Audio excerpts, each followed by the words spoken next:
12시에 많은 참여 바랍니다.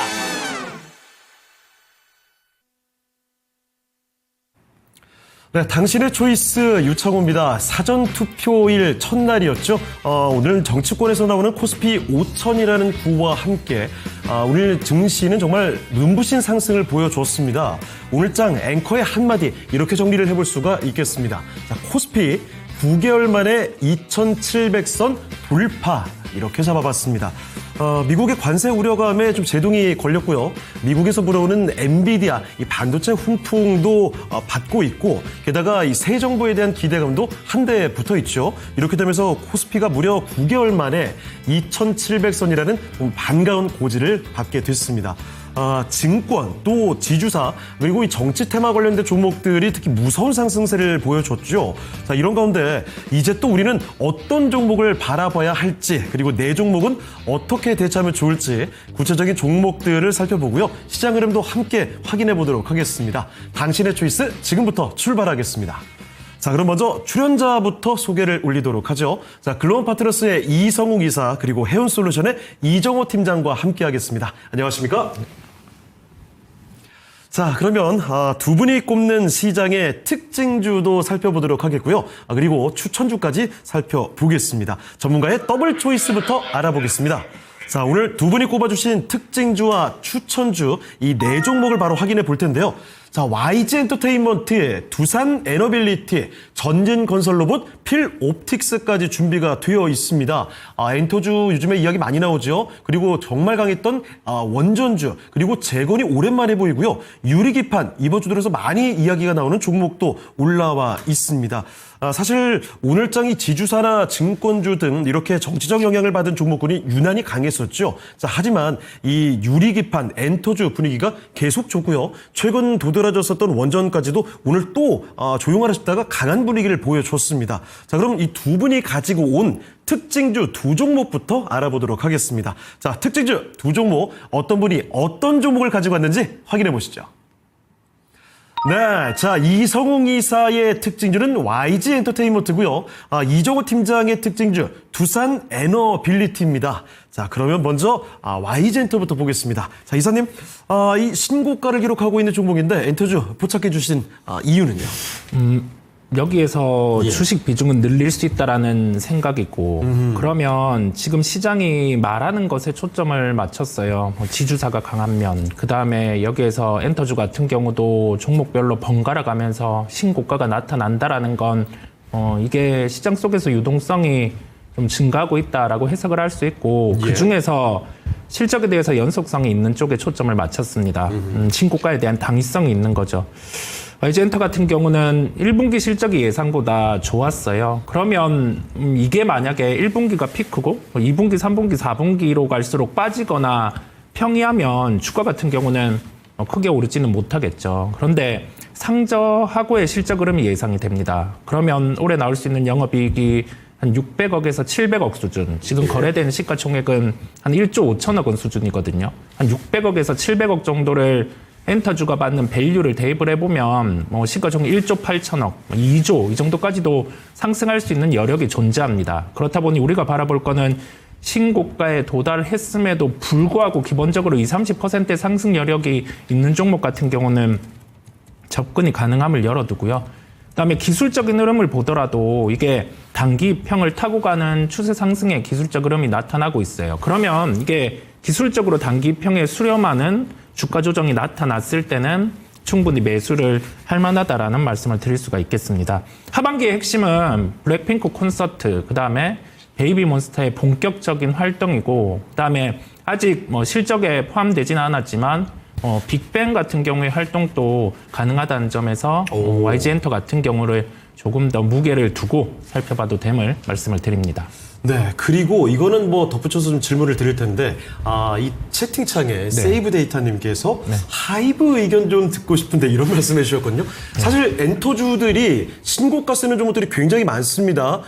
이 SM은 오늘도 신고가를 썼고, 하이브도 어제 신고가를 썼죠. 지금 하이브는 좀 어떻게 보십니까? 하이브 같은 경우가 어제 대체 거래소에서 주가 조정이 나타났었어요. 그게 맞아요. 좀 약간의 CEO 이슈 같은 경우가 불거질 수 있는데 그 부분은 우리 팩트로 생각을 해보는 거예요. 상장에 대한 부분에 진행을 놓고 있었던 일이다 보니까 이게 계속 기업을 영위하는 데는 문제가 없는 거예요. 그래서 그런 요인으로 만약에 하이브가 조정이 나타난다라고 하면 매수 대응을 충분히 할 수 있어요. 뭐 어제 대책으로 해서 조정처럼 조정이 또 나온다라고 하면 그때 같은 경우는 계속 기업에 대한 이슈는 뭐 문제가 없다 보니까 펀더멘탈 같은 경우도 하반기로 갈수록 더 좋아져요. 그러면 매수 대응을 할 수 있음을 말씀을 드립니다. 네. 자, 그리고 요것도 하나 질문 드릴 텐데, 사실, 올해 들어서는 방산이나 조선이나 네. 이렇게 가는 종목이 계속 더 가는 이런 흐름이 나타났잖아요. 네. 엔터주도 사실 그동안 계속 왔단 말이죠. 네.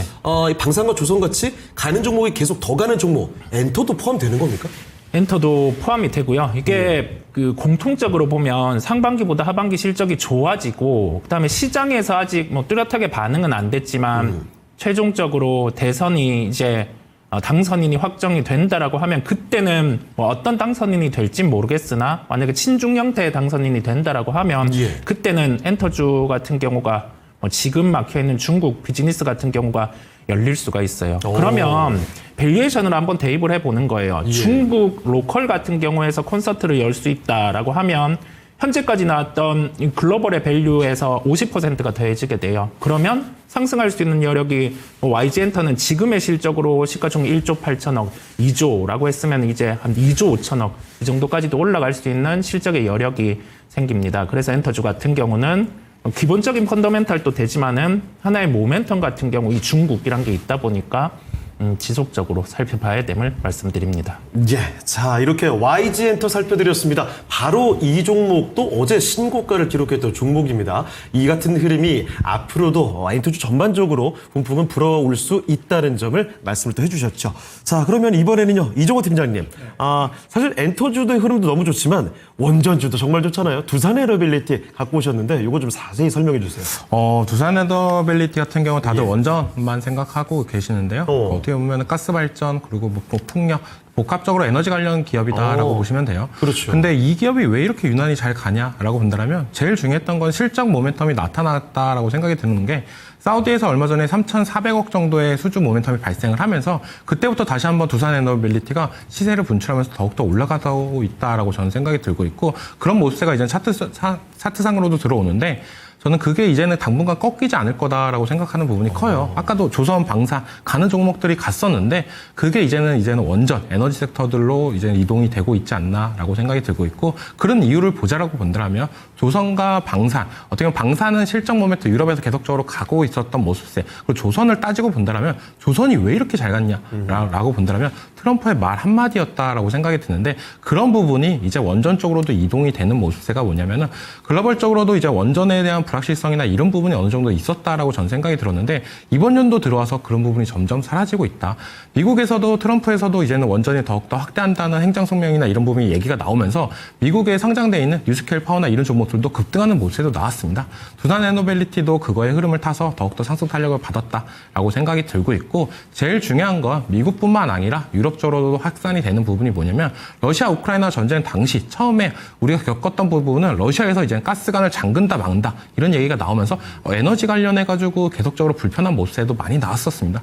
그런 모습세가 나오니까 유럽도 이제는 점점 바뀌는 추세로 되는 부분이 신재생이든 원전이든 계속적으로 확대하려는 모습세 어떻게 보면 신재생 에너지 정책만 계속적으로 일관했던 독일에서도 이제 원전 반대 같은 것도 철회하는 모습도 나오고 있고 또 그 다음으로 스웨덴 같은 경우도 신규 원전 관련해가지고 이제는 예산안도 통과했던 모습세 그리고 중요했던 모습세는 벨기에 같은 경우는 22년 만에 탈원전 관련해가지고 공식 철회했던 모습도 나왔어요. 그 말은 뭐냐? 이제는 AI 시대 그리고 지정학적 리스크가 있는 이 시대에 우리 그래도 내 나라에 원전 하나 놔둔다라면 에너지 관련해가지고는 어느 정도 버틸 수 있는 부분이 더욱더 생길 수 있다라고 생각이 들고 있기 때문에 그런 모습세가 어떻게 보면 두산에너빌리티 쪽으로 수급이 들어온다라고 생각이 들고 있고 그리고 원전 관련 기업들을 살라고 본다라면 생각보다 별로 없습니다. 미국, 우리나라, 중국, 프랑스 이 4개국에서 어떻게 보면 글로벌 원전 시장을 갖고 있다라고 볼 수가 있는데 미국과 우리나라는 약간 원전 동맹식으로 해서 계속적으로 나가는 부분이 있고 프랑스는 약간 독자적으로 가는 부분 그리고 중국과 러시아는 약간의 협력을 하는 모습도 나오고 있는데 그런 부분에 있어서 두산 에너빌리티가 갖고 있는 기술력이나 이런 부분은 미국 위기 계속적으로 확장이 돼가면 돼갈수록 우리나라 기업들도 동반 이익이 날 가능성이 높고 그중에서 이제 두산 에너빌리티 이쪽으로도 외국인들의 수급세나 이런 부분이 계속적으로 들어오고 있다라고 생각이 들고 있어요. 요즘 어떻게 본다면 환율이 약해지면서 원달러 강세가 얘기가 나오면서 외국인들의 수급이 들어올 거야 했는데 그게 들어오는 종목들과 안 들어오는 종목들의 차이가 많이 발생을 한다라고 보는데 이 원전 쪽에서는 두산 에너빌리티 쪽으로 외국인들의 순매수가 계속적으로 들어오는 모습세가 나오고 있는 만큼 어떻게 보면 지금 신고가 영역에도 있지만 저는 여기서도 더 올라갈 가능성은 무궁무진하지 않나라고 생각이 들고 있습니다. 네. 자, 그런데 두산 에너빌리티 사실 전 정권에서 네. 탈원전 폐지와 관련해서 기대감이 컸음에도 불구하고 오랫동안 뭐 올라갈 듯하면 유상증자, 올라갈 듯하면 블록딜 계속 잡음들이 끼면서 큰 상승이 안 나왔었단 말이죠. 그런데 단기간에 최근 주가 상승이 너무나 강했습니다.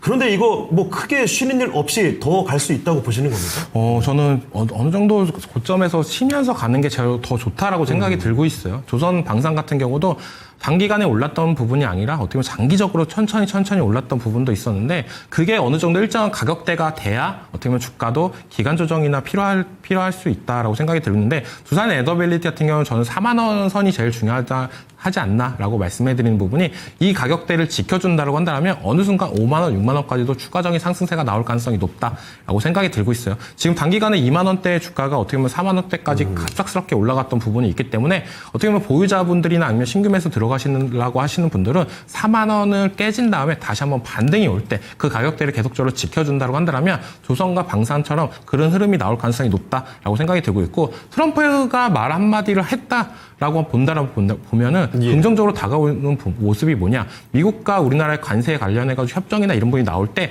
원전 그리고 조선 이런 게 어떻게 보면 키포인트가 될 가능성이 높다라고 볼 수가 있어요. 그거에 맞춰서 어떻게 본다면 다시 한번 상승 탄력이나 우리나라의 원전이나 이런 부분이 더 기술력이 부각이 될 가능성이 높기 때문에 저는 아직까지도 추가 상승 여력은 있겠지만 조금 비싸게 사는 것보다는 4만 원 부분에서 모아가자라고 말씀을 해드리고 싶습니다. 네, 그리고 질문 하나만 더 드릴게요. 네. 나온 김에 조금만 더 괴롭히겠습니다. 그 원전에 대한 관심이 너무나 높아졌기 때문에 제가 궁금한 게 아니라 시청자분들이 궁금하실 것 같아서 여쭤봅니다만 두산 에너빌리티나 아니면 BHI처럼 너무나 잘 갔던 이 원전 대표주들 신고가를 계속 쓰면서 올라갔던 종목들 있는데 이렇게 잘 갔던 종목이 더 잘 갈지 아니면 생각보다 원전 좀 조용했던 종목들도 좀 있거든요. 덜 갔던 종목으로 공략하는 게 나은 건지 어떤 게 낫다고 판단하세요? 이거를 좀 섹터를 크게 보자라고 본다면 예. 전력기 관련 섹터들은 거의 다 비슷한 흐름세가 나왔다라고 생각이 들고 있고 방산 같은 경우에는 대형주들만 갔습니다. 중소형주들은 잘 못 갔던 모습세도 있었는데 예. 이 원정은도 약간 그런 비슷한 흐름이 나오고 있다라고 생각이 들고 있어요. BHI나 아니면은 두산 에너빌리티 이렇게 대형주 위주로 조금 더 상승 탄력이 나와주고 있고 뭐 어떻게 보면 중소형주 중에서는 우리기술이라는 종목을 눈여겨보고 있는데 이 종목 같은 경우도 과거에 우리가 체커 원전 수주나 이런 모멘텀이 나왔을 때 가장 큰 상승률을 나타냈던 부분도 있었습니다. 그렇기 때문에 지금 장에서도 어느 정도 상승 탄력은 보여주지만 약간의 대형주 위주 장세가 계속적으로 연출되는 만큼 어떻게 본다면 중소형주보다는 대형주 위주로 모아가다가 어느 일정 가격대에서 멈춰 있을 때 그때 이제 중소형주를 모아가는 전략도 괜찮다라고 말씀을 해드리고 싶어요. 그게 어떻게 보면 방산과 비슷한 투자 방식이다. 방산 같은 경우도 대형주 위주로 계속적으로 모아가다가 한 번씩 중소형주 중에서 계속적으로 상승 랠리가 나왔던 모습도 있었습니다. 근데 그게 단기간으로만 보셔야지 장기적으로 보실 필요는 없지 않나. 원전도 비슷하게 장기적으로 대형주 위주로 보시고 단기적으로는 소형주 위주로 보시는 게 낫지 않나라고 말씀을 해드리겠습니다. 네, 아주 명확하게 원전에 대한 이야기 살펴봤습니다. 자, 특징주를 정리를 해봤습니다. 이성웅 이사께서는 YG엔터, 엔터주로 꼽아주셨는데 엔터주 흐름이 굉장히 좋죠. 이 종목 일단 주요 아티스트들의 활동, 이 점을 점을 기대해 볼 수가 있겠습니다. 오늘도 이렇게 잘 가는 모습인데 어제 신고가를 쓰면서 이렇게 계속 신고가 경신 흐름이 나오고 있습니다. 자, 그리고 이정호 팀장께서는 두산 에너빌리티죠. 원전 대장주입니다. 원전에 대한 친원전 정책, 글로벌 트렌드라고 볼 수 있을 텐데 그중에 대표적인 종목 어제만 해도 이제 조정이 나오나 싶다가 오늘 또 강한 모습을 보여주면서 전혀 떨어지질 않습니다. 자, 이렇게 특징주를 정리해 드렸는데요. 그리고 잠시 뒤에 추천주를 지나고 나서 저희가 여러분의 종목들도 봐드립니다. 종목 진단 신청 미리 해주시길 바라면서 말씀을 드리도록 할게요. 지금부터 종목 진단 미리 접수를 받으니까 남겨주시죠. 02-325-8200 전화로도 보내주실 수가 있고요. 그리고 유튜브 채팅창으로도 종목 진단 신청 가능합니다. 종목명과 매수 가격, 비중까지 꼭 남겨주시죠. 자, 그러면 이번에는 두 분의 추천주 그리고 가격 전략까지도 알아보도록 하겠습니다. 자, 일단 오늘 종목들 한꺼번에 좀 띄워주시죠. 네 가지 종목 바로 한번 화면을 통해 확인해 보겠습니다. 자, 일단 YG 엔터테인먼트, 두산 에너빌리티까지는 특징주로 정리를 해봤고요. 추천주 두 종목이 남아 있습니다. 재건주인 전진건설 로봇과 이 유리기판주 피롭틱스가 남아있죠. 과연 두 분의 추천주는 각자 어떤 종목인지 보도록 하겠습니다. 유리기판은 이번 주 들어서 다시 좀 뜨거운 이슈가 되는데 왠지 뭐 신고가 종목인 YG 엔터 갖고 오신 이성우 기사님의 종목이 아닐까 싶기도 한데 자, 실제로 확인해 보도록 하죠. 자, 지금 바로 공개해 주시죠. 아니군요.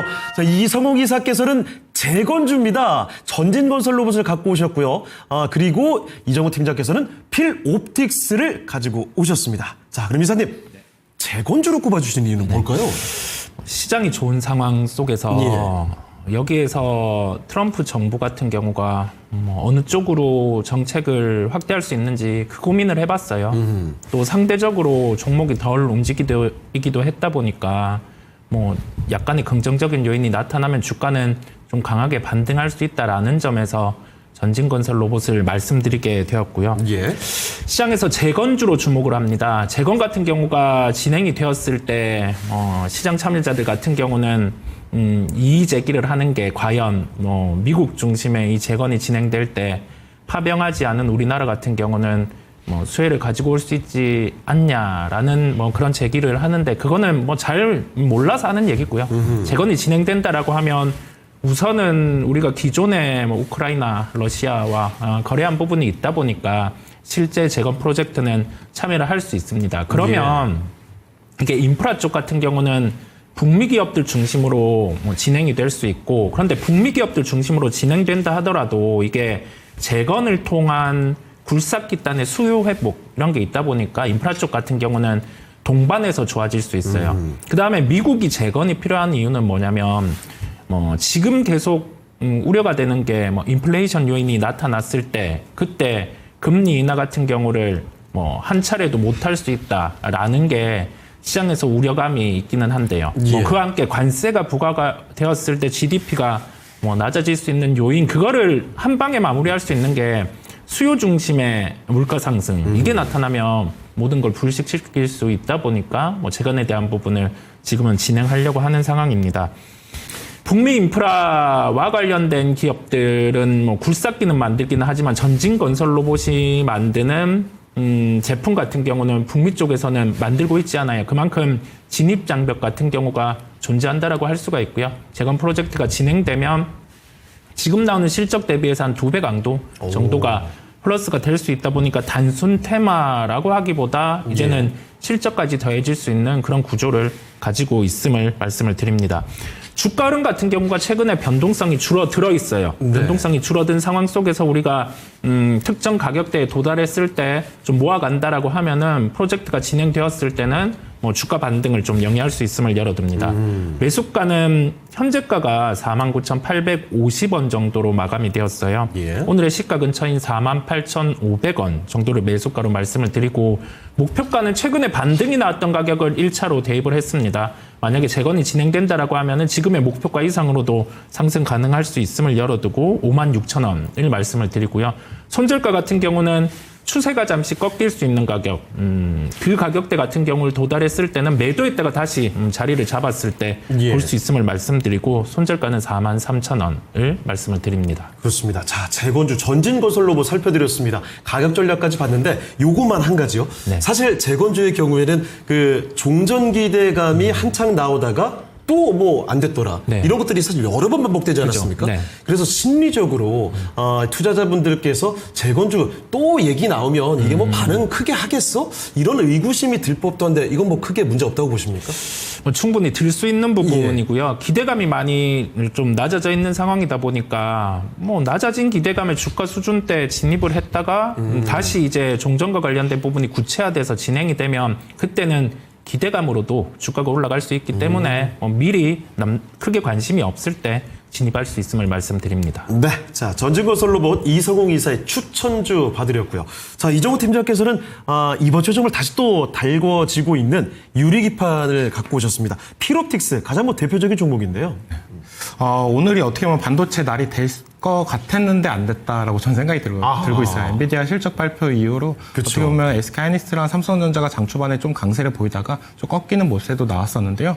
그만큼 반도체 수급이나 이런 부분은 살아있지만 항상 그랬던 것 같습니다. 엔비디아 실적 발표하고 반도체가 관련 종목들이 갭상승 이후로 조금 더 조정 기간 이후로 다시 한번 상승하는 모습도 나왔었는데요. 그런 흐름이 다시 연출될 가능성이 높다라고 생각이 들고 있고 왜 필옵틱스를 갖고 왔냐? 유리기판 하면 필옵틱스랑 계속적으로 연관되면서 가는 부분이 제일 크게 있다라고 생각이 드는데 삼성전기에서 이번 연도에 유리기판 관련해서 시제품 라인을 만든다라는 얘기가 있었어요. 그 얘기가 나오자마자 유리기판이 다시 한번 올라갔는데 왜 이렇게 삼성그룹에서 유리기판 관련해가지고 계속적으로 얘기가 나오고 그런 부분이 더욱더 확산될 가능성이 많을까라고 본다면 어떻게 보면 HBM의 부족한 모습들을 유리기판으로 달래지 않을까라는 생각이 크다라고 생각이 들고 있고 글로벌적으로 나가면 어떻게 보면 삼성뿐만 아니라 AMD 같은 경우도 28년 도에 이제는 유리기판 관련해가지고 적용한다는 얘기가 나오고 있는데 그 말은 뭐냐면 엔비디아는 약간 한 박자 느리게 나오고 있습니다. 왜냐? 우리 제품도 지금도 너무 잘 팔리는데 유리기판까지 얘기가 계속적으로 나오는 것보다 HBM을 더욱더 팔고 하는 게 낫지 않나 이런 생각이 들고 있고 나머지 뭐 삼성이나 AMD 같은 경우는 더욱더 엔비디아의 격차를 줄이기 위해서 신기술 도입이나 이런 부분에 더 앞장설 가능성이 높다라고 전 생각이 들고 있는데 그런 부분에 있어서 어떻게 보면 필옵틱스가 주목을 더 받을 가능성이 있다라고 생각하는 부분이 2분기에 글로벌 빅테크 기업에 납품했던 모세가 나는데 아직까지 보안 사항이기 때문에 어디 기업이라고 나오진 않아요. 그만큼 어떻게 본다면은 이거 관련해가지고 유리기판 관련해가지고 더욱더 확산이 될 가능성이 높지 않나. 지금은 어떻게 본다면은 조금씩 시제품 양산이나 아니면 테스트용으로 계속적으로 납품하는 모세가 나오고 있겠지만 그런 부분세가 이제 점차 확산이 되면서 이제 엔비디아에서도 유리기판 관련해가지고 적극적인 모세가 나온다라고 본다면 다시 한번 더 올라갈 가능성은 있지 않나라고 생각이 들고 있고 지금 반도체 관련해가지고 HBM이나 이런 종목들은 약간의 어떻게 본다면 지속된 부분이 있기 때문에 조금 어떻게 보면 주가 탄력이나 이런 부분이 많이 약해졌다라고 생각이 들고 있는데 그런 부분보다는 어떻게 보면 신기술인 유리기판이 더욱더 매력 포인트로 다가왔다라고 저는 생각이 들고 있기 때문에 매수가 같은 경우에 36,500원, 목표가는 43,000원, 손절가는 33,000원을 제시하겠습니다. 네. 이거는 사실 뭐 구체적인 답변 안 해주셔도 되는데 가격 전략까지 보내주셨으니까 그 유리기판 관련주는 올 초에 뭐 워낙에 핫했잖아요. 그래서 전부 이 전고점 이상까지도 될까 이렇게 바라보는 기대감이 좀 꽤 큰 것 같은데 시청자분들의 그건 너무 무리수인가요? 저는 전고점까지 지켜보려고 보면 저는 내년에 있을 CES까지도 조금 더 끌고 가는 것도 괜찮지 않을까. 뭔가 특정한 이벤트가 발생을 해야 더욱더 상승 탄력이 받을 가능성이 있다라고 생각하는 부분이 있기 때문에 조금 더 기다리면서 장기적으로 보면 좋겠지 않나라고 생각이 들고 있고 삼성전기에서도 이번 연도 안에 시제품 라인이나 이런 부분을 한다는 보면 거기에 맞춰서 유리기판 장비주나 이런 부분이 더욱더 압축이 될 가능성이 있기 때문에 더욱더 상승 탄력을 받을 가능성이 높지 않나라고 생각이 들고 있습니다. 네, 역시 막연한 욕심과 기대감은 금물이라는 점도 같이 한번 느낍니다. 자, 두 분의 추천주를 살펴드렸습니다. 다시 한번 정리를 좀 해볼까요? 이성웅 이사가 가지고 오신 오늘의 추천주 바로 재건주입니다. 전진건설로 보시죠. 다시 한번 우크라이나와 그 러시아 간의 전쟁 종결에 대한 그 가능성, 이 이슈 이슈가 터지게 된다면 재건 프로젝트의 진행 가능성에 따라서 기대 심리로 또 올라갈 여지가 있다는 거죠. 가격 전략 정리를 해드립니다. 48,500원에 매수를 해보시면 좋겠고요. 목표 지점은 56,000원, 그리고 손절가는 43,000원으로 잡아주시면 됩니다. 그리고 이정호 팀장의 추천주 유리기판입니다. 아주 대표적인 종목입니다. 필옵틱스를 가지고 오셨죠. 삼성전기에서 올해 안에 유리기판 스태프 라인 가동에 대한 기대감이 나오고 있습니다. 이에 따라서 필옵틱스도 한 번 더 움직일 가능성 충분히 있다는 점 말씀을 해주셨는데, 가격은 이렇습니다. 매수 가격은 36,500원 이하에서, 그리고 목표가는 43,000원으로 봐주시고요. 손절가 33,000원으로 제시를 해주셨습니다. 자, 이렇게 전문가 두 분의 선택을 들어봤습니다. 이 선택지, 여러분의 선호는 또 어떨지도 궁금하거든요. 유튜브 채팅창을 통해서 여러분의 선택도 한번 같이 남겨주시면 좋을 것 같습니다. 자, 그럼 이번에는 전문가의 더블 초이스를 뒤로 하고 시청자의 초이스 시간입니다. 여러분이 종목 진단 요청을 해주신 종목들을 직접 봐드리도록 할 텐데요. 계속 남겨주시죠. 02-325-8200으로 전화로 문의를 주셔도 되고요. 유튜브 채팅창을 통해서도 받고 있습니다. 종목명, 그리고 매수 가격, 비중까지 꼭 남겨주시면 되겠습니다. 지금도 계속해서 남겨주시면 되겠고요. 자, 첫 번째 종목 바로 한번 출발해 보겠습니다.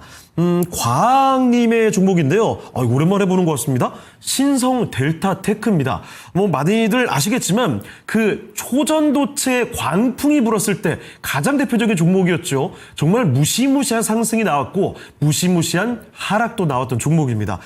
매수 가격이 6만 원이니까 이런 최근에 들어가신 것 같거든요. 10% 비중입니다. 진단 부탁드립니다 하셨는데, 자, 이성웅 이사께 질문을 드리도록 하죠.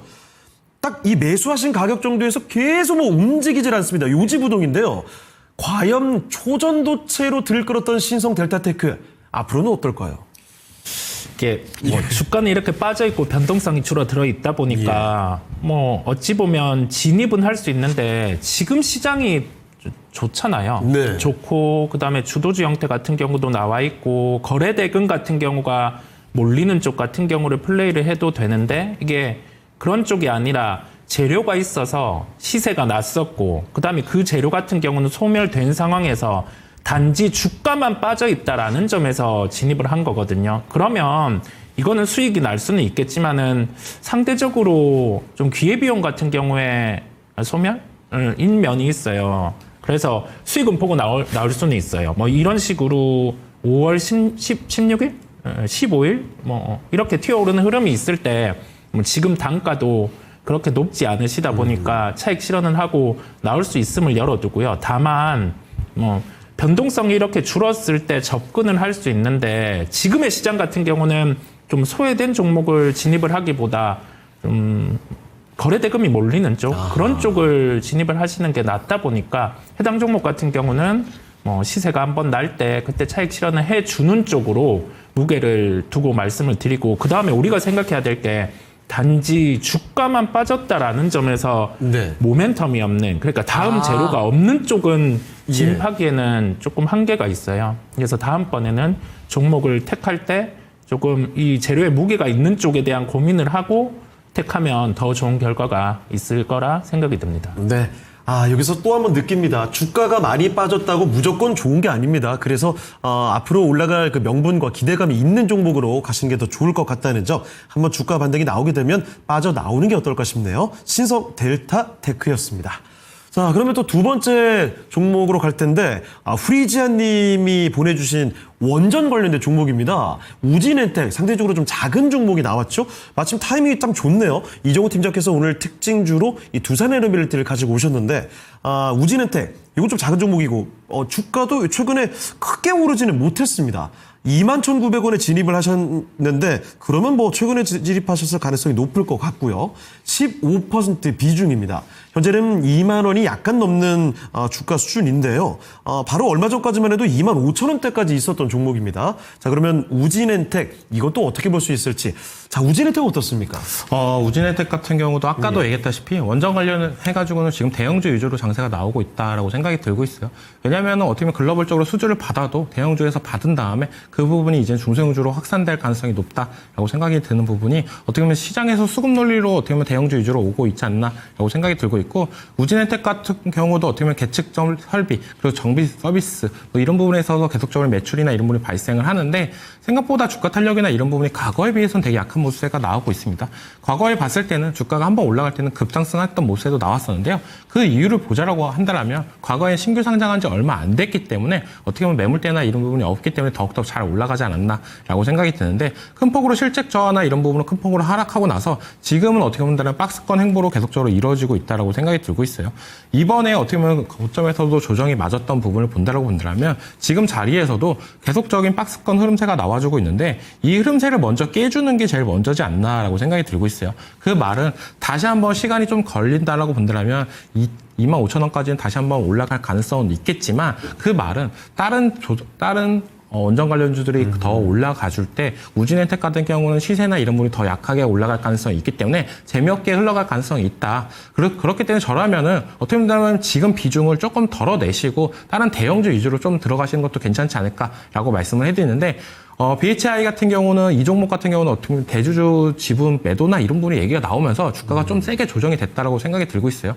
하지만 그 수량이 그렇게 많지 않기 때문에 전 두산 에너빌리티 아니면 BHI 이런 대형주 위주로 어떻게 보면 비중이 지금 15% 정도니까 절반 정도를 어떻게 보면 중소형주, 대형주 이렇게 나누면서 끌고 가시는 게 전략이 좋다라고 말씀해드리고 싶고, 원전 같은 경우도 길게 보셔야 됩니다. 이 투자는 어떻게 본다면 단기간 끝날 테마가 아니고 섹터가 아니기 때문에 길게 보시면서 이번 연도뿐만 아니라 내년까지도 모멘텀이 계속적으로 하나씩 수주 모멘텀이 나올 때마다 어떻게 두산 에너빌리티 같은 경우는 주가가 한 단계씩 더 올라갈 가능성이 높아요. 그리고 나머지 원전 관련주들도 동반적으로 올라갈 가능성이 높기 때문에 저 같은 경우는 대형주, 중소형주로 나눠서 가져가자라고 말씀을 해드리겠습니다. 네. 자, 역시 원전주에 대한 상세한 내용이었습니다.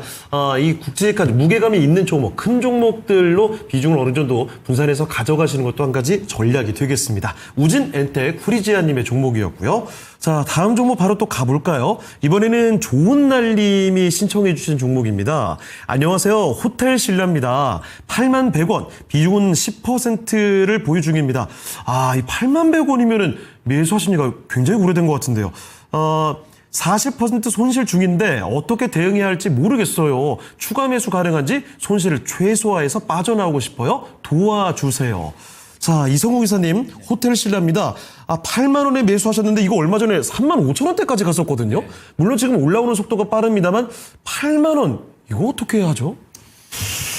이게 뭐 매수를 하고 나서 한 2023년 10월 정도에 매수를 하셨을 것 같아요. 또는 뭐 그 이전에 매수를 했다라고 하면 수익 전환이 됐다가 쫙 계속 밀렸거든요.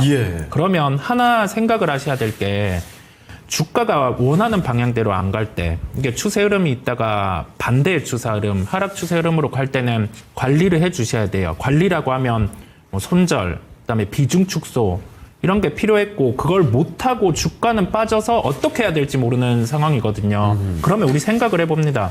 이 종목을 추가해서 뭐 수익 전환이든 뭐를 하는 게 나을지, 아니면 다른 쪽을 택해서 다른 쪽에서 수익이 났을 때 이거를 상대해서 매도를 하는 게 나을지 생각을 해보는 거예요. 10% 비중이잖아요. 손실이 40%라고 하면 계좌의 전체 100%로 치면 한 4% 손실밖에 안 되는 거거든요. 그래서 너무 이 종목에만 매몰돼서 추가 매수를 해서 이거를 단가를 낮춰서 올라간다라는 보장도 없어요. 왜냐면 지금 과거에는 외국인 관광객 같은 경우가 우리나라로 많이 들어오면서 면세라든지 그런 부분에 소비를 하고 했는데, 이제 뭐 직접적인 오프라인 면세 같은 경우를 이용하기보다는 온라인 쪽에 의존도가 더 높아진 상황이고 하다 보니까 실적에 대해서 2분기부터는 좋아진다라고 시각을 갖고 있기는 하나 그 강도 같은 경우가 예전보다는 약해요. 그렇다 보니 호텔 신라 같은 경우를 추가하기보다 더 나은 종목을 시장 속에서 찾아야죠. 뭐 오늘의 특징주의 활용, 그다음에 아까 뭐 말씀드린 종목의 활용, 이 부분을 통해서 다른 쪽에 수익 나면 호텔 신라 같은 경우를 좀 매도하는 쪽으로 무게를 두고 말씀을 드립니다. 좀 냉정한 접근이 필요할 것 같습니다. 호텔신라 손실이 많아서 어떻게 할지 여기 좀 너무 신경 쓰면 오히려 안 된다는 점을 명확히 밝혀주셨고요. 좋은 날림의 호텔신라 잘 대응해서 다른 종목으로 수익을 더 많이 가져가 보시는 게 어떨까 싶네요. 자, 이번에는요, 또 다음 종목 바로 갑니다. 인생찬가님의 종목이고요. 안녕하세요. 한국항공우주 방산 갖고 오셨는데 91,100원에 10%입니다. 매수하신 지 2주 정도 됐대요. 계속 가져가야 할지 손절하고 오늘 또 언급 나왔던 엔터주로 갈지 아니면 반도체로 갈아타는 게 나을지 진단 부탁드려요. 이런 이야기를 해주셨습니다. 기존에 뭐 한국항공우주는 워낙 잘 갔던 종목이고 그런데 엔터나 반도체 지금 보니까 최근에 잘 간 쪽으로 눈이 또 돌아가시는 것 같습니다. 자, 그러면 이정우 팀장님, 한국항공우주 이대로 보유할까요? 좀 갈아탈까요? 보유하시는 게 낫지 않나라고 생각이 들고 있어요. 어떻게 보면 한국항공우주를 본다라고 본다면 다른 하나 에어로스페이스나 LRG, 렉스원 그리고 현대로템 이 세 가지 종목들은 계속적으로 우상향하는 모습도 나왔지만 한국항공우주는 얼마 전 단기간으로 어떻게 보면 급상승을 했던 모습도 나왔다라고 생각이 들고 있어요. 그 말은 뭐냐면 어떻게 보면 나머지 세 종목들이 너무너무 잘 갔었는데 항공우주도 어떻게 본다면 수급적인 측면이나 가격적인 부분이 키 맞추기 하면서 올라가줬다라고 생각이 드는데 98,000원까지 올라갔다가 지금은 어느 정도 조정이 오면서 지금은 9만원을 이탈하면서 84,000원 구간에 있는데 저는 지금은 이제는 모아갈 시점이다라고 말씀을 해드리는 부분이 이렇게 우리가 급등했던 종목들은 매수 포인트를 어디서 사야 되냐라고 물어보신다면 저는 항상 21선 부분에서 한번 사시고 21선을 다시 한번 올라가실 때 사라고 말씀을 해드려요. 그 자리가 뭐냐면 이 자리랑 지금의 이 자리입니다.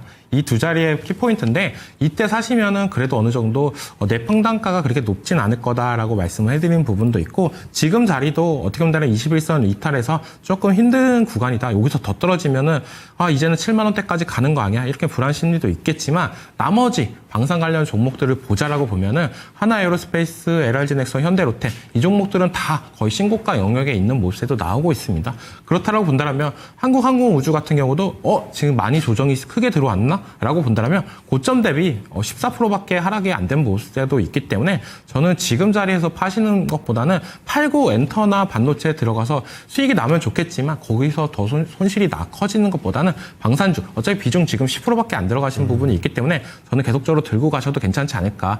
9만 원은 한 번 더 찍어줄 가능성이 높다라고 생각하는 부분이 있기 때문에 좀 장기적으로 버셨으면 좋겠다라고 생각이 들고 있고 또 항공이 좀 요즘에 빛을 발하는 부분이 뭐냐면 항공 MRO 산업 관련해가지고 이제는 그런 부분도 얘기가 나오고 있습니다. 물론 어떻게 보면 조선보다는 느리겠지만 그런 부분까지도 어떻게 보면 확대가 된다라고 본다면 한국항공우주도 더욱더 상승 탄력을 받을 가능성이 높다라고 생각이 들고 있고 지금 트럼프랑 일론 머스크 다 얘기가 나왔던 모습대가 UAM 관련이에요. 어떻게 보면 비싼 전투기보다는 UAM 그리고 드론 이런 부분으로 전쟁을 하는 게 더 낫지 않나 이런 얘기도 나왔었는데 UAM 관련해가지고 강자가 한국항공우주인 만큼 조금 더 장기적인 추세의 관점으로 지켜보면서 가시면서 대응을 하는 데 좋은데 지금 너무 어떻게 보면 단기 투자 성향이 강하시다라고 본다면 저는 95,000원 부분에서는 수익을 짧게 챙기고 나오시는 전략이 맞지 않나라고 말씀을 해드리겠습니다. 네, 좋습니다. 한국항공우주 일단은 조금 더 끌고 가는 전략이 타당할 것 같습니다. 자, 그리고 지금 유튜브 채팅창 슬쩍 보니까요.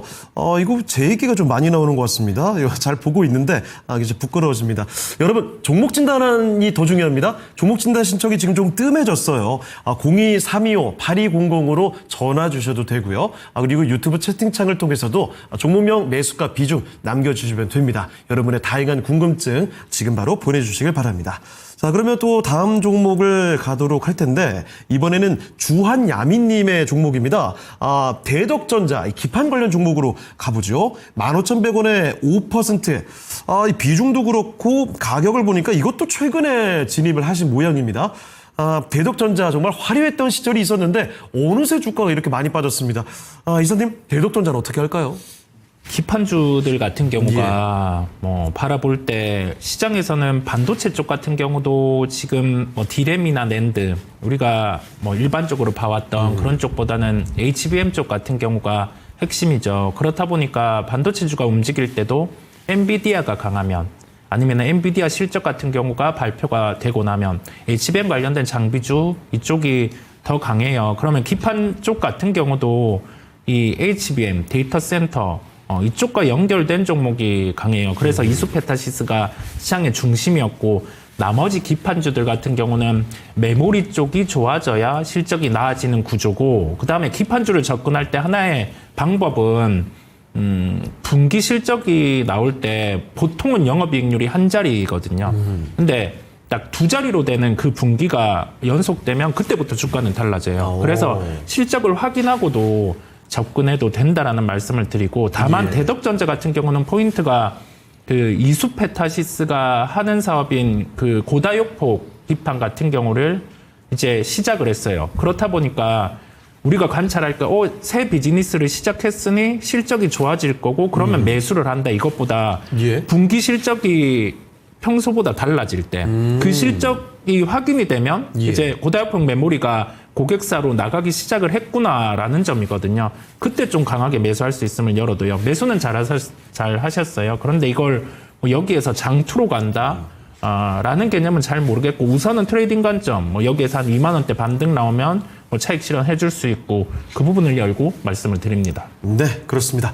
자, 이렇게 기판 관련된 주식 대덕전자 살펴드렸습니다. 언제 매수를 본격적으로 노려야 될지 그 타이밍도 말씀드렸으니까 이 내용 힌트를 가져가시면 좋겠네요. 자, 그리고 이번에는 또 다음 종목인데요. 유명선님의 종목입니다. 이 공교롭게도 또 이 기판 관련된 종목이 대표 종목이 또 나왔습니다. 수고하십니다 하면서 심택을 보내주셨습니다. 심택 21,100원이고요. 이번에도 비중이 많지는 않습니다. 10% 비중. 그런데 일단 심택은 매수 가격이 지금 21,000원이니까 현재는 18,000원대까지 조금 내려와 있죠. 자, 그럼 심택은 또 어떻게 해야 되는지 알아보겠습니다. 이정호 팀장님, 이번에도 또 기판인데 심택 어떤 대응 전략 가능할까요? 버틸 만큼 버티지 않았나라고 생각이 들고 있고, 어떻게 보면 장기적으로 갖고 가셨다라고 본다면 이번 연도부터는 조금 더 달라질 거다라고 말씀을 해드리고 싶어요. 신택이 왜 과거에 이렇게 잘 나갔다가 이렇게 주가가 많이 빠졌냐라고 본다면 기업 분석에 보시면 딱 실적에서 보실 수가 있습니다. 22년도 정말 잘 나갈 때, 진짜 두 자릿수 영업이익을 할 때, 그때는 주가가 상승 탄력을 받으면서 계속적으로 올라갔지만 24년도의 주가를 본다면 적자가 계속된 부분도 있고, 이번 연도 1분기에서도 적자가 계속된 모습세가 또 나왔어요. 하지만 지금 이제부터 조금 더 달라지는 모습세는 뭐냐? 2분기부터는 이제 다시 한번 흑자 전환이 될 가능성이 높다라고 하는 부분이 있기 때문에 저는 이제는 조금 더 암흑 터널, PCB 기판 관련해가지고 정말 안 좋았던 모습세가 이수페타시스만 잘 갔던 모습세도 나왔습니다. 그런 모습세가 이제는 심택에 다시 한번 훈풍이 들어올 가능성이 높다라고 생각이 들고 있기 때문에 신규 매수 관점으로는 장기적으로는 괜찮은데, 물렸다라고 보신다면 이 종목은 이제는 이번 연도부터 흑자 전환이 된다라고 보면 다시 한번 내년부터 다시 두 자릿수 영업이익이 만약에 된다라고 보면 주가 상승력이나 이런 부분은 과거에 보시면 정말 잘 가요. 그렇죠. 올라갈 때는 정말 올라가는데 그 이유는 뭐냐? 적자 났다, 흑자 났다, 회사가 어떻게 본다면 사이클을 계속적으로 타고 있는 산업군이기 때문에 그런 모세가 나올 가능성이 높다라고 생각하는 부분이고, 이번 연도부터 다시 한번 흑자가 나온다라고 본다면 내년부터는 이제는 상승 탄력이 더 받을 가능성이 높기 때문에 이런 종목들은 좀 더 사이클 투자를 보시면서 장기적으로 가셔야 됩니다. 뭐 한 달, 두 달 이런 게 아니라 1년, 2년 이렇게 실적이 변화되는 모습으로 가져가시는 게 좋다라고 말씀해드리고 싶고, 그렇기 때문에 이번 연도까지는 꾸준하게 계속적으로 들고 가시고, 여기서 더 빠져봤자 저는 어떻게 보면 10,000원 초반대입니다. 그냥 근데 만약에 올라간다면 그때부터는 30,000원 이상까지도 노릴 수 있는 부분이 있기 때문에 장기적으로 끌고 가시는 전략이 맞지 않나라고 말씀을 해드리겠습니다. 네. 자, 심택입니다. 뭐 다들 기억하실 텐데 과거에 엄청난 주가 상승이 나왔던 종목입니다. 내려올 만큼 많이 내려왔죠. 물론 더 추가적인 하락이 나올 수도 있겠습니다만 하방으로 뻗어나갈, 내려갈 여지보다 상방으로 뻗어날 그 여력이 더 많이 남아있기 때문에 이 가능성을 보시고요. 단기간에 승부 볼 종목은 아닙니다. 좀 더 여유 있게 보시면서 길게 끌고 가시고 수익 충분히 보시면 좋겠네요. 자, 이렇게 심택까지 살펴드렸습니다. 이렇게 해서 여러분의 시청자의 초이스 시간은 마무리를 좀 해보도록 하죠. 아쉽지만 오늘 종목 진단은 끝이고요.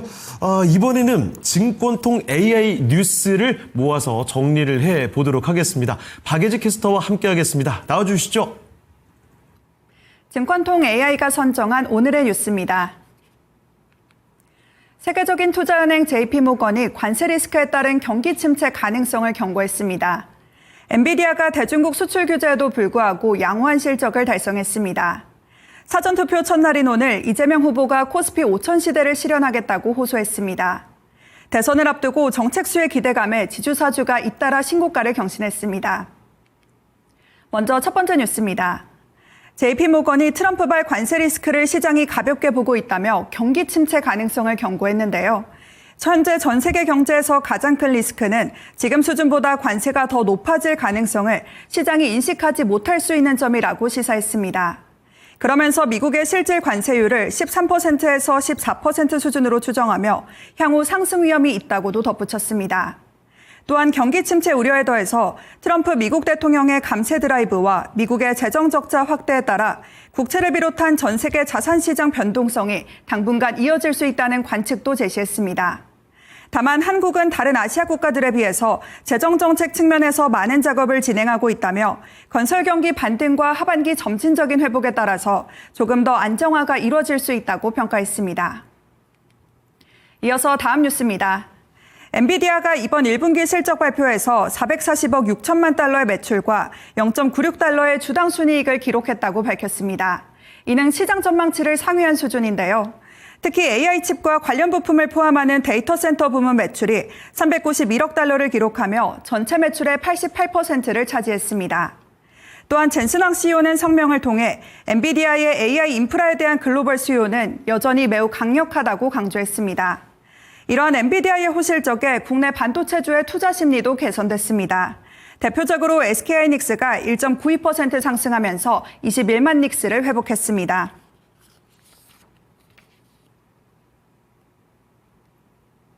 이어서 다음 뉴스입니다. 이재명 더불어민주당 대선 후보가 1,400만 개미와 5,200만 국민과 함께 코스피 5,000이라는 새로운 희망을 실현하겠다고 지지를 호소했습니다. 그러면서 공정한 시장 질서 확립과 주주 충실 의무 강화, 자사주 소각 등 배당 소득세 분리과세 등 증시 활성화 정책을 제시했습니다. 또한 코스피 200 ETF 등 약 4,100만 원을 투자한 주식 계좌도 함께 공개했는데요. 적립식에 향후 5년간 매월 100만 원씩 투자해 1억 원 규모의 투자를 하겠다는 구상도 함께 밝혔습니다. 다만 일부 업계에서는 정치권의 자본시장 공약이 실질적 규제 개선 및 업계 의견 반영 없이 추진된다는 지적도 나왔습니다. 이런 가운데 주요 증권사들이 52주 신고가를 경신하는 등 투자 심리가 크게 개선됐는데요. 미래에셋증권이 23.21% 급등하면서 16,560원의 종가를 형성했습니다. 이어서 마지막 뉴스입니다. 6월 3일 조기 대선을 앞두고 지배구조 개선 관련 공약이 부각되자 지주회사 주가가 최근 강세를 보이고 있는데요.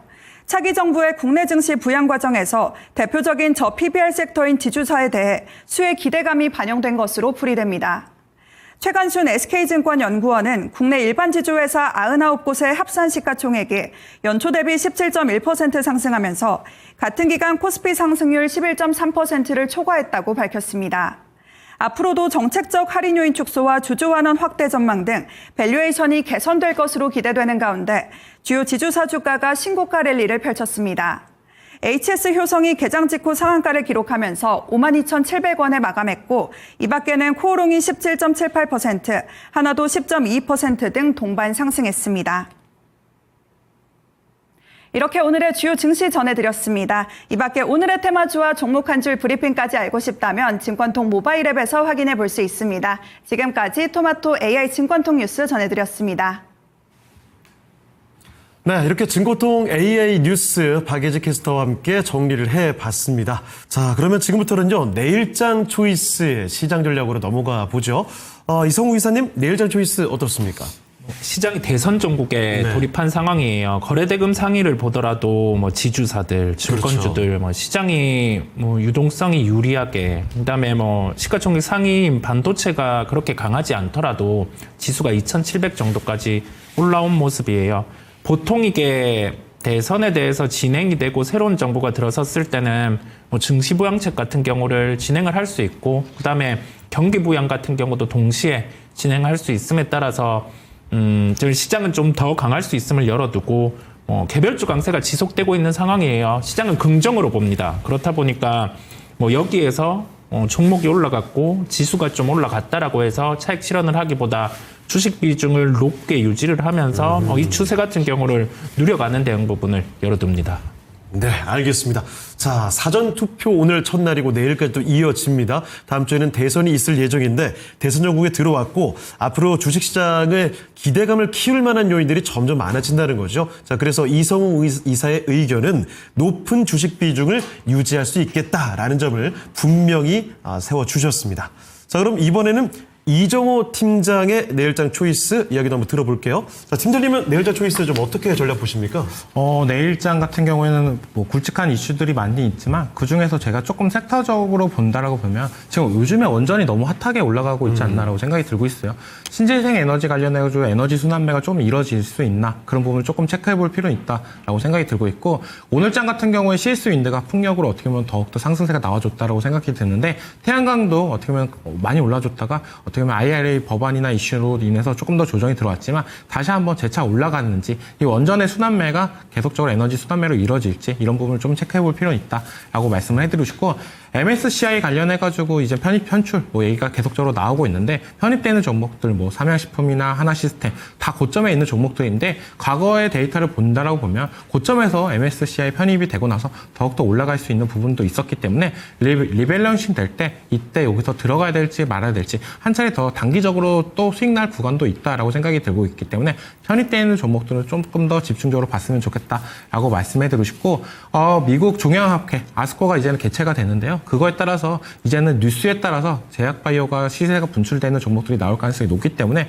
거기에 이제 들어가는 종목들을 계속적으로 추적 관찰하면서 뉴스 체크를 하시는 게 좋지 않나라고 말씀을 해드리겠습니다. 네, 알겠습니다. 이정호 팀장의 내일장 초이스까지 이야기를 들어봤는데요. 시간이 조금 남아서 추가적인 질문 조금만 좀 드리도록 하겠습니다. 사실 다음 주에 정말 큰 이벤트가 남아 있습니다. 대선이 기다리고 있죠. 지금까지 대선에 대한 기대감도 많았고 대선이 끝나고 나면 새 정부에 대한 기대감으로 인해서 주가 증시에 대한 기대감은 더 높아질 텐데 자 일단 이사님 대선 이후의 증시 분위기 뭐 확 급변할 거라고 보십니까? 어떻게 생각하세요? 이게 지금 얘기를 한 거로는 증시 부양 같은 경우를 진행을 하는 게 기정사실화 되어 있고 그다음에 여태 협상이 되지 않고 지나갔던 부분 관세라든지 그런 부분의 협상이 본격화될 것으로 보여요.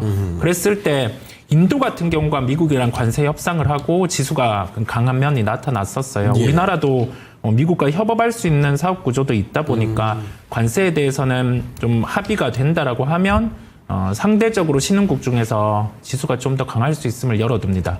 그래서 유동성이 살아있는 시장 속에서는 그 부분을 누려도 되니 시장을 긍정으로 보고 대선 이후에도 좀 바라보시면 되겠습니다. 네. 자, 이정호 팀장께서는 어떻습니까? 대선 이후에 좀 판이 어떻게 변화가 있겠습니까? 물론 무조건 있지 않나라고 생각이 들고 있고 예. 증시 부양이나 이런 정책은 대선뿐만 아니라 오늘 어떻게 보면 한은의 금리 인하 정책이 나와주면서 더욱더 예. 달아오르지 않았나라고 생각이 들고 있어요. 물론 미국이 금리 인하하는 게 우리나라 증시 탄력에 더욱더 좋은 모습세가 나올 가능성은 높지만 그래도 한은에서 그런 모습세가 나왔기 때문에 저는 어떻게 본다면 대선 이후로 증시가 어떻게 보면 상승 랠리가 더 나올 가능성이 있고 관세 협상이나 이런 부분이 더욱더 순차적으로 이루어질 가능성이 있기 때문에 선택과 집중만 더 잘하신다고 본다면 종목이 이제 더욱더 압축된 시장이 나오지 않을까. 지금도 시장은 되게 압축돼 있다고 생각이 들고 있어요. 가는 종목, 가는 섹터들만 간다. 이게 이제 더욱더 그 탄력이 받을 가능성이 있기 때문에 거기서 노리시는 게 좋지 않나라고 말씀해드리고 싶고 제일 중요한 건 새롭게 튀어나오는 거. 그게 더 상승 탄력이 나올 가능성이 있기 때문에 그런 섹터나 종목들을 유심히 지켜보자라고 말씀을 해드리겠습니다. 네. 자, 그러면 오늘 함께 해주신 이성웅 이사, 이정호 팀장은 아쉽지만 여기서 인사드리도록 하겠습니다. 네, 두 분 오늘 말씀 고맙습니다. 네, 이렇게 해서 당신의 초이스 오늘의 순서는 여기서 마치도록 하죠. 지금까지 다양한 투자 판단에 대한 도움 말씀을 드렸습니다. 하지만 특정 종목의 상승과 하락을 보장하지 않는다는 점 꼭 기억을 해주시고요. 저희는 여기서 인사드리겠습니다. 다음 이 시간에 다시 돌아오겠습니다. 고맙습니다.